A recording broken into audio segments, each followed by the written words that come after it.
सम्माननीय अध्यक्ष महोदयको अनुमतिले मैले यस सम्मानित सदनमा र बाहिर सार्वजनिक रूपमा पनि उठेका केही प्रश्नहरू विशेष गरेर नेपाल र चीनको सीमा सम्बन्धमा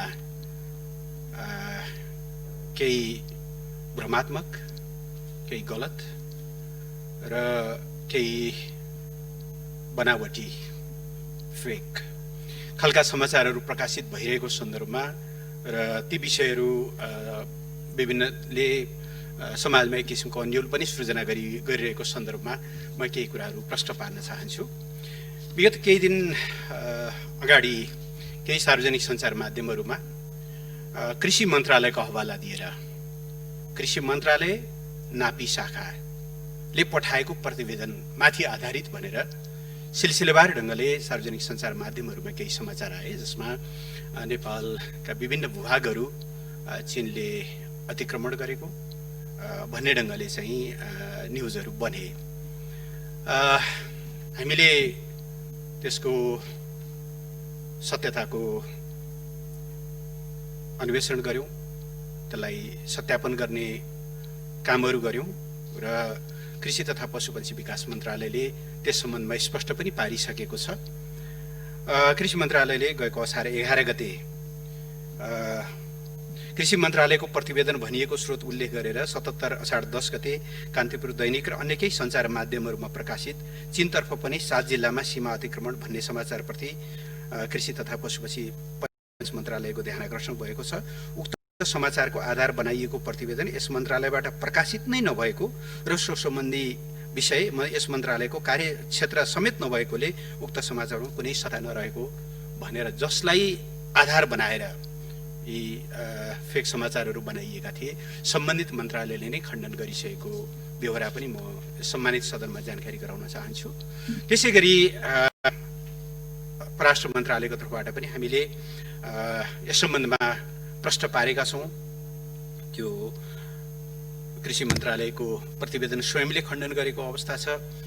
त्यसबाहेक यो चाहिँ नेपाल र चीनको वर्तमान सीमा 5 अक्टोबर 1961 मा भएको सीमा सम्बन्धी सन्धि र त्यस पछाडिका प्रोटोकलहरूद्वारा निर्धारित भएको समाचारमा भनिए जस्तो बाउन्ड्री मार्कर सीमा संकेत चिन्हहरू 37 र 38 कहिले खडा नै नभएको, दुवै देशको बीचमा चाहिँ ज्यादै भौगोलिक दुर्गमताको कारणले, विकटताको कारणले त्यो ठाउँमा सीमा मार्करहरू खडा गर्न नसकिने भनेर दुवै देश सहमत भएर त्यसलाई चाहिँ खडा नै नगरिएको हुनाले ती मिसिङ भए, हराइए, ती सीमा सारियो या भत्काइयो भन्ने कुरा त्यो कुनै आधार नै नरहने स्थिति भएको र अन्य कतिपय प्रश्नहरू हामीले त्यसको बारेमा परस्पर छलफल गरेर टुङ्ग्याउन सकिने र दुवै देशको बीचमा त्यस विषयमा निरन्तर छलफलहरू भएको हुनाले यस्ता खालका दुई देशको सम्बन्धमा प्रतिकूल प्रभाव पर्ने खालका समाचार सम्प्रेषित पनि नगर्न र यस्ता भ्रामक समाचारबाट प्रभावित पनि नहुन अथवा यसबाट भ्रममा नपर्नको निम्ति पनि हाम्रो मन्त्रालयले, परराष्ट्र मन्त्रालयले स्पष्ट पारिसकेको अवस्था छ। सामान्य अध्यक्षज्यू, म 2-3 विषय थप यसमा जोड्न चाहन्छु। नेपाल र जनवादी गणतन्त्र चीन बीच मैत्री तथा अन्य प्रश्नहरूको सन्दर्भमा सन्धिमा हस्ताक्षर गर्न र दौत्य सम्बन्ध कायम गर्नको लागि 1955 मा विभिन्न लेभलमा पत्राचारहरू भएर 1 अगस्त 1955 मा कूटनीतिक सम्बन्ध स्थापना भएको हो। त्यसपछि नेपाल र चीन बीच 1960 मार्च 21 तदनुरूप विक्रम सम्वत 2016 चैत 9 मा सीमा सम्झौता हामीले 2टा गरेका छौं, एउटा सीमा सम्झौता, एउटा सीमा सन्धि। तत्कालीन जननिर्वाचित प्रधानमन्त्री बीपी कोइरालाको कार्यकालमा agreement between the government of people's republic of China and his majesty's government of Nepal on the question of the boundary between the 2 कन्ट्रिजमा हस्ताक्षर भयो र उक्त सम्झौता अनुसार दुवै देशका प्रतिनिधि सम्मिलित संयुक्त समिति गठन गर्ने र सो समितिले सीमा स्तम्भहरू खडा गर्ने एवं सीमा सन्धिको मस्यौदा तयार गर्ने जिम्मेवारी दिइएको थियो। त्यो अवसरमा चीनले शान्ति तथा मैत्री सन्धि सम्पन्न गर्न समेत प्रस्ताव गरेको थियो र सोही अनुसार सन् 60 को अप्रिल 28 मा शान्ति तथा मैत्री सन्धिमा हस्ताक्षर पनि भएको हो र त्यो सम्झौतामाथि आधारित टिम बनाएर त्यसले कायम गर्दै जाने क्रममा नेपाल र चीन बीच 1961 अक्टोबर 5 तदनुसार 2018 साल असोज 19 गते सीमा सन्धि boundary treaty between the people's republic China and the kingdom of नेपालमा हस्ताक्षर भएको थियो। यस सम्झौतामा परम्परागत प्रचलित सीमारेखा, संयुक्त रूपमा गरिएको स्थलगत अनुसन्धान तथा सर्वे एवं दुई देशबीच मित्रता, समानता, आपसी लाभ तथा आपसी सम्झौताका आधारमा समग्र सीमारेखा तय गर्ने उल्लेख गरिएको छ। त्यसमा हरेक 10-10 वर्षमा सीमाको इन्स्पेक्सन गर्ने व्यवस्था पनि गरिएको छ र त्यसअनुसार 1:500,000 अथवा 1 बराबर 5 लाख मानको 2 वटा र 1:50,000 अथवा 1 बराबर 50,000 को चाहिँ मापका 6 वटा नक्साहरू तयार गरेर दुवै देशको बीचमा 79 वटा स्थानमा 98 वटा स्थायी सीमा चिन्हहरू स्थापना गरिएको हो, जसमध्ये चाहिँ 33, 37 र 38 त्यति बेला स्थापना गर्न सकिएको थिएन। पछाडि 33 नम्बर चाहिँ पछि स्थापना गरियो, तर 37 र 38 तेस्रो इन्स्पेक्सनमा आइपुग्दाखेरि अब यो सम्भव छैन, ज्यादै विकट ठाउँ भएको हुनाले र त्यहाँ कुनै विवाद पनि नभएको हुनाले त्यो दुईटा सीमा सङ्केत स्तम्भहरू चाहिँ खडा नगर्ने भनेर निर्णय गरिएको बेहोरा हो। त्यस्तै गरी यसको पहिलो संयुक्त निरीक्षण 1979 मा भयो। 1977 मा त्यसको पहिलो संयुक्त निरीक्षण समिति बनेको थियो र त्यसले 1979 मा पहिलो संयुक्त निरीक्षण कार्य सम्पन्न गरेर प्रोटोकल, दोस्रो प्रोटोकल, पहिला सन्धि भए लगत्तै पहिलो प्रोटोकल तयार भएको थियो भनेदेखि दोस्रो प्रोटोकल चाहिँ पहिलो इन्स्पेक्सन पछि, निरीक्षण पछि दोस्रो प्रोटोकलमा हस्ताक्षर भएको छ। त्यति बेला चाहिँ 1 बराबर 50,000 माननापमा 57 सिट नक्साहरू तयार गरेर पुरै सीमा क्षेत्रको सीमा नक्सा तयार गरिएको छ। त्यति नै बेला पनि 33, 37 र 38 निर्माण गर्न सकिएको थिएन, तर पहिले निर्माण गरेका 57 र 62 नम्बर पिलरहरू फेला पर्न सकेका थिएनन् त्यति बेलाको निरीक्षणमा। दोस्रो संयुक्त निरीक्षण 1989 मा भएको हो। त्यसमा 57 र 62 को खोजी गर्दा त्यति बेला पनि ती दुईटा भेटिएनन्। 33 चाहिँ त्यति बेला निर्माण गरियो, 37 र 38 निर्माण हुन नसकेको अवस्था थियो भनेदेखि तेस्रो संयुक्त निरीक्षण 2006 देखि सुरु भयो र 5 वटा टोलीहरू बनाएर निर्माण गरिएको थियो। त्यति बेलाको निरीक्षणमा चाहिँ 57 र 62 नम्बर पिलर फेला परेका छन्।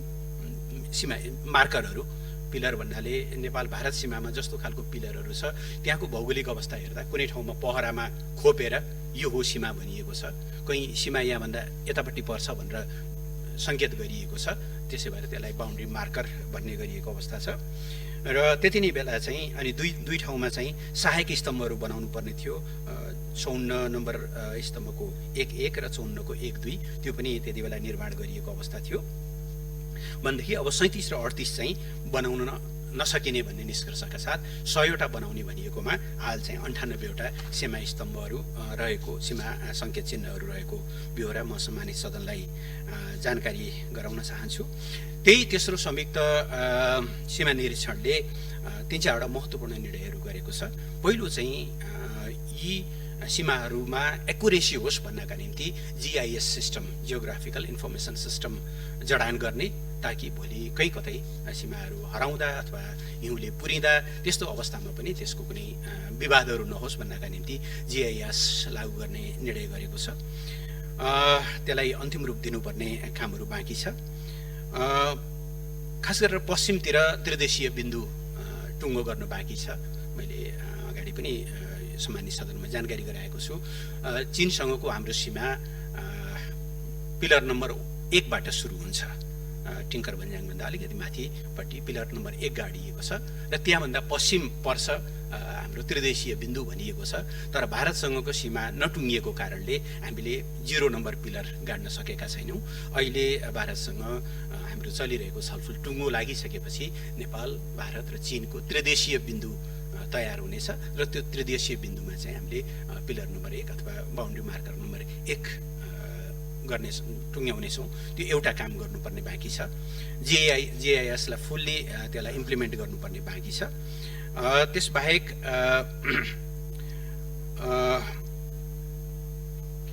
एउटा विषय छलफल गरिरहेका छौँ हामीहरू, खास गरेर सगरमाथाको उचाइको सन्दर्भमा चाहिँ सगरमाथाको उचाइ स्नो लाइनलाई मान्ने कि रक चाहिँ बेसलाई मान्ने भन्ने बारेमा चाहिँ दुईटा देशको बीचमा छलफलहरू चलिरहेको छ। पहिले हामीले चाहिँ सुरुदेखि नै स्नो लाइनलाई मानेर 8848 मिटर त्यसलाई त्यसको उचाइ मान्दै आएका छौँ। संसारले पनि यही कुरा मान्दै आएको छ। तर बीचमा चीनले आफूले नापी गर्दा उसले चाहिँ हिउँको रेखाभन्दा तल वास्तविक रक कति हो त भन्दाखेरि 8844.43 भनेर उसले चाहिँ नाप गर्यो। तर सगरमाथाबाटै सिमाना जाने भएको कारणले गर्दा त्यसको हाइट चाहिँ दुवै देशको सहमतिबाट मात्रै टुङ्ग्याउन सकिने अवस्था हुन्थ्यो। त्यसकारणले त्यो विषय टुङ्गिएको अवस्था थिएन। नेपालले त्यतिन्जेल आफ्नो तर्फबाट नापी गरिसकेको अवस्था थिएन। नापी विभागका हाम्रा कर्मचारीहरूले निकै साहसका साथ, निकै सुझबुझका साथ र निकै जोखिम मोलेर सगरमाथाको उचाइ नाप्नु भएको छ। त्यसका डाटा प्रोसेसिङका कामहरू अहिले सम्पन्न करिब भइ नै सकेका छन्। यसबीचमा चीन तर्फबाट पनि आफ्नो तिरको पाटो उहाँले नाप्नु भएको छ। दुवै देशको बीचमा इन्फर्मेसनहरूको आदान प्रदान पनि भएको छ र छिटै अब नेपालको तर्फबाट सगरमाथाको उचाइ घोषणा गर्ने तयारीहरू पनि हुँदैछ। यी केही कामहरू दुई देशको बीचमा छलफल गरेर टुङ्ग्याउनु पर्ने विषयदेखि बाहेक अरू कुनै समस्याहरू नेपाल र चीन बीचको सीमाको बारेमा नरहेको बेहोरा म यहाँलाई जानकारी गराउन चाहन्छु। यसका अतिरिक्त गएको अक्टोबर महिनामा चिनिया राष्ट्रपति महामहिम सी जिङपिङ नेपाल भ्रमणमा आउनु हुँदाखेरि दुवै देशको बीचमा एग्रिमेन्ट अन बाउन्ड्री म्यानेजमेन्ट भनेर एउटा सम्झौता भएको छ, जुन सम्झौता अहिले संसदको जानकारीका लागि प्रतिनिधि सभामा टेबल पनि भएको छ, दर्ता भएको छ। तर त्यसले चाहिँ यो दुवै देशका क्रस गरेर बग्ने नदीहरूको व्यवस्थापन, त्यहाँको चरीचरणहरूको व्यवस्थापन, त्यहाँको वन्यजन्तुहरूको व्यवस्थापन, त्यहाँबाट हुन सक्ने अवैध तस्करीहरू या अन्य कतिपय त्यस्ता कामहरूलाई रोक्ने विषयहरू, ती सबै कुराहरूको लागि एउटा स्थायी संयन्त्र बनाएर त्यसको चाहिँ दुवै देशको सीमालाई चाहिँ एकदम त्यसको स्याङ्क्टिटी कायम गर्ने गरिकन चाहिँ त्यो सम्झौता कार्यान्वयनमा गइसकेपछि धेरै कुराहरू टुङ्गिने नै छन्। अहिलेलाई चाहिँ अब हामी हेरिरहेका छौँ कसरी यी प्रायोजित ढङ्गले यी खालका समाचारहरू आए, दुवै देश बीचको सम्बन्धलाई गम्भीर प्रभाव पार्ने यस्ता खालका फेक न्युजहरू कसरी कहाँ कुन कारखानामा उत्पादन भए र ती कसरी यति सजिलै सर्कुलेट भए भन्ने बारेमा हामी सबै अलिकति गम्भीर पनि भएका छौँ। कुनै पनि देशको हकमा इस्युहरूमा छलफलहरू हुन सक्छन्। हाम्रा विभिन्न देशहरूसँग अहिले नै पनि हाम्रा विभिन्न इस्युहरूमा छलफल चलिरहेका छन्। तर एउटा इस्युमा छलफल चले पनि बाँकी विषयहरूमा हाम्रा मित्रताहरू फेरि पूर्ववत नै छन्, हाम्रा सम्बन्धहरू पूर्ववत नै छन्। ती सम्बन्धहरू पूर्ववत नै रहिरहनुपर्छ। एउटा इस्युमा छलफलहरू हुन सक्छ, इस्युजहरूमा देशहरूको बीचमा चाहिँ मतभिन्नताहरू पनि हुन सक्छन्, कहिलेकाहीँ गम्भीरै पनि मतभिन्नताहरू हुन सक्छन्। तर त्यसले समग्र एउटा सम्बन्धको आयामलाई कहीँ कतै प्रभावित पार्नु हुँदैन। हामी त्यो मान्यतामा अगाडि बढ्ने मुलुकहरू, त्यो नेपाल, त्यसमा यस्ता खालका चाहिँ गलत सूचनाहरूले अलिकति दिग्भ्रमित भएको स्थिति भएको हुनाले मैले सम्मानित सदन समक्ष नेपाल सरकारको दृष्टिकोण राख्नु उपयुक्त ठानेर मैले समय दिनुभएकोमा सम्मान्य अध्यक्षज्यूलाई र अध्यक्षज्यू मार्फत ध्यानपूर्वक सुनिदिनु भएकोमा सबै मान्यज्यूहरूलाई धन्यवाद दिन चाहन्छु। धन्यवाद। मान्य अध्यक्षज्यू, सम्मान्य अध्यक्षज्यू मार्फत म सबै मान्य सदस्यज्यूहरूलाई धेरै धेरै धन्यवाद दिन चाहन्छु महत्त्वपूर्ण जिज्ञासाका लागि। माननीय बिडारीले भन्नुभयो जस्तै सम्मानित सदन वास्तवमा तथ्य आधारित छलफलको एकदमै गहकिलो थलो हुनुपर्छ भन्ने म मान्यता राख्छु। म प्रतिनिधि सभा सदस्य हुँ। सामान्यतया राष्ट्रिय सभालाई हाउस अफ भेटरन्स अथवा यो परिपक्वहरूको सभा भन्ने गरिन्छ। कहिलेकाहीँ तल भुलचुकले पनि कहिलेकाहीँ हालहुलमा पनि चुनावमा के होला कसो होला, त्यसो भएर चेक एन्ड ब्यालेन्सका लागि राष्ट्रिय सभा त अझ बढी परिपक्व सदन हो भनेर भन्ने गरिन्छ।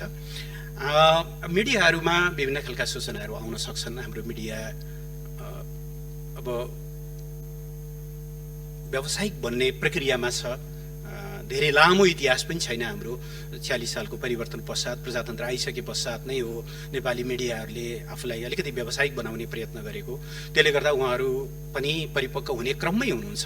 कहिलेकाहीँ अब विभिन्न खालका स्वार्थहरू हावी हुन सक्छन्, गलत सूचनाहरू विभिन्न ढङ्गले म्यानिपुलेट हुन सक्छन्। त्यस्तो बेलामा चाहिँ मेरो एउटै आग्रह छ, कुनै एकजना विद्वानले भन्नुभएको थियो, काट्नुभन्दा अगाडि 10 चोटि नाप। 10 चोटि नापौँ केही फरक पर्दैन। आज कुनै सूचना आइहाल्यो पत्रिकामा, आजै सदनमा विशेष समय लिएर ढ्याप समय लिएर बोली नहाल्दा बिग्रिँदैन। तर यहाँ बोलियो भने यसको ठुलो एउटा चाहिँ असर पर्छ। त्यसबाट हामी स्वयं पनि अलिकति भेरिफाई गरौँ।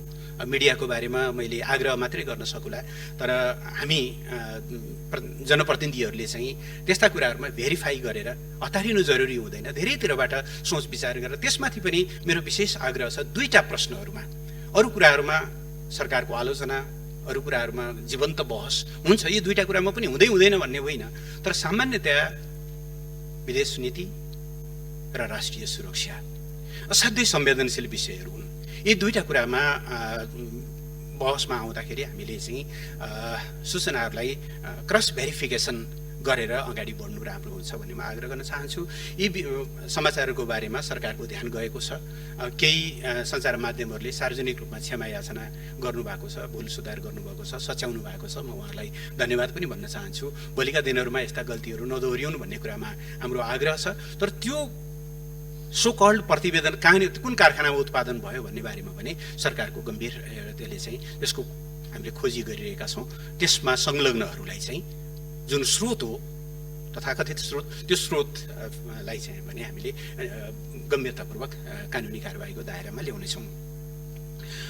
माननीय प्रमिलाले उठाउनु भएको विषयमा मसँग अहिले गोर्खा जिल्लाको जिल्ला प्रशासन कार्यालयको प्रतिवेदन पनि छ। यो विषयमा कुरा आइसकेपछि वास्तवमा भएको के हो भनेर हामीले त्यहाँ सोधेका पनि थियौँ। उहाँहरूले लिखितै प्रतिवेदन पठाउनु भएको छ।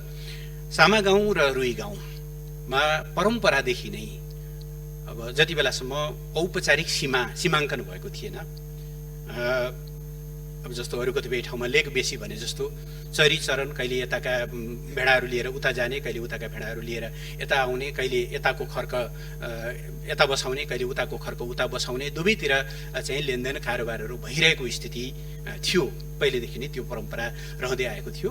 र जब सीमा छुट्याउने कुराहरू भयो, दुवै देशले सहमतिका आधारमा दुई देशको सीमा यहाँनिर हो भनेर चाहिँ उहाँहरूले सीमा स्तम्भ निर्माण गरिसकेपछि त्यति बेला रहेका करिब 110 घरकुरियाहरूलाई अब यो सीमा यहाँनिर पर्यो, यताबाट उता चीन पर्यो, यहाँबाट यता नेपाल पर्यो, तपाईँहरू कतातिर रहने हो, तपाईँहरूले आफ्नो ठाउँ रोज्नुहोस् भनिसकेपछि करिब 60 कुरियाले उतातिर रुई गाउँतिर र करिब 40 कुरियाले चाहिँ यता सामा गाउँतिर रहने गरी उनीहरूले स्वैच्छिक ढङ्गले आफ्नो चाहिँ बसोबास रोजे।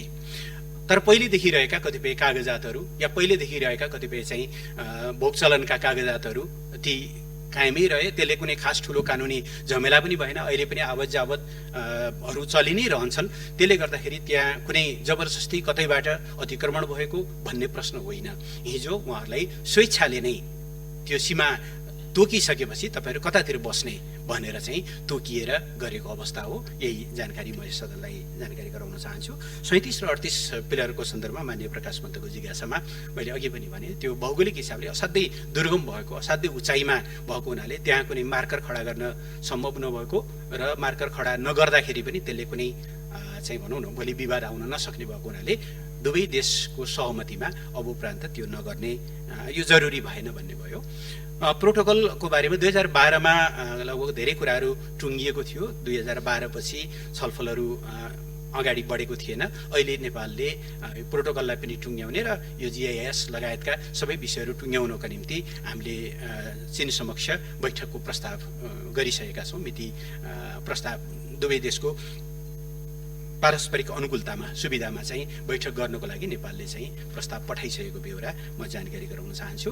मित्र राष्ट्र भारतसँग हामी सम्पर्कमै छौँ।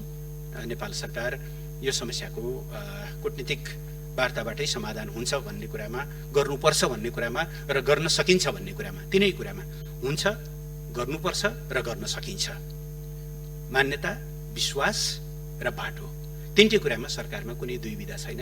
कहिलेकाहीँ समय लाग्छ, त्यसमा हामी उपयुक्त समयको पर्खाइमा पनि छौँ।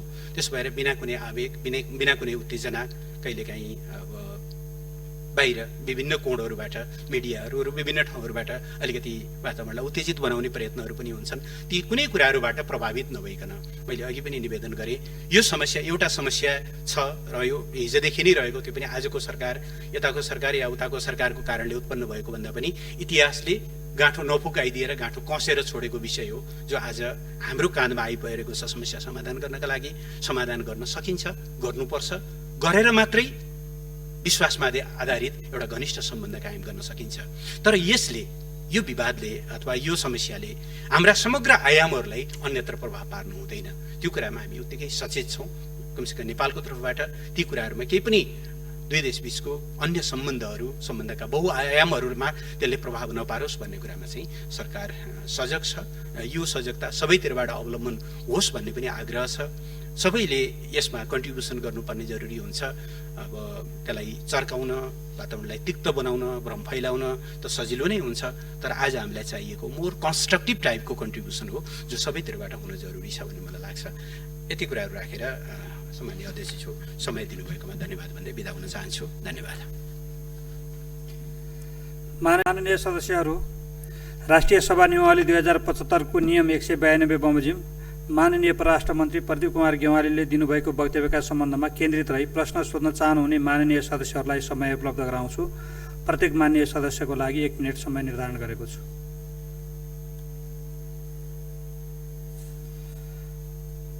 माननीय रामनारायण बिडारी। अध्यक्ष महोदय, पत्रिका पढ्ने, संसदमा बोल्ने, कामै यति बोक्ने, संसदमा बोलेर पत्रिकाका कुराले देशभरि भ्रम फैलाउने स्थिति आयो। यसले राम्रो गर्यो कि गरेन? दोस्रो, राष्ट्रियता, राष्ट्रिय अखण्डता, दौत्य सम्बन्ध मित्र राष्ट्रहरू खलबल्याउने नियतले काम गर्नेलाई नेपालमा कानुन छ कि छैन? त्यस प्रकारको चाहिँ नि कारबाही सरकारले सुरु गर्यो कि गरेन? अनि विशेष सेवा बनाएर बढेमा संयन्त्र बनायो, त्यसले के काम गरिरहेछ यस विषयमा थाहा चाहियो। माननीय प्रमिला कुमारी।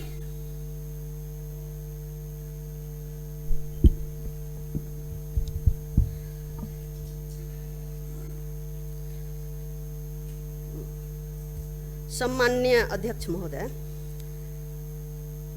दार्चुला, हुम्ला, गोर्खा, रसुवा, सिन्धुपाल्चोक, सङ्खुवासभा, दोलखा का खोलाहरूको सैकडौँ हेक्टर र सैकडौँ रोप्ने जग्गा अतिक्रमण गरेको कुरा विभिन्न मिडियाबाट बाहिर आएको छ। यहाँले त्यो कुराको खण्डन गर्नुभयो, त्यसको लागि यहाँलाई धन्यवाद छ।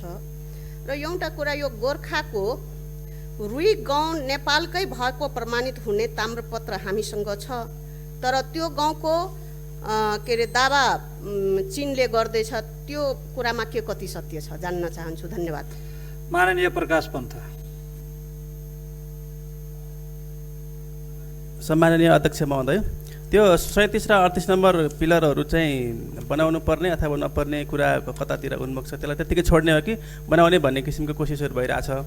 र यो प्रोटोकलहरूको मिटिङ पनि नियमित रूपमा बस्न सकेन भन्ने कुरा पनि छ। र यसै गरी अब यो हामीले संविधान संशोधन गरिसके पछाडि, नक्सा पारित गरिसके पछाडिको नेपाल भारतको सम्बन्धको कूटनैतिक पलहरू के कस्तो भइरहेको छ जान्न चाहन्छु। धन्यवाद।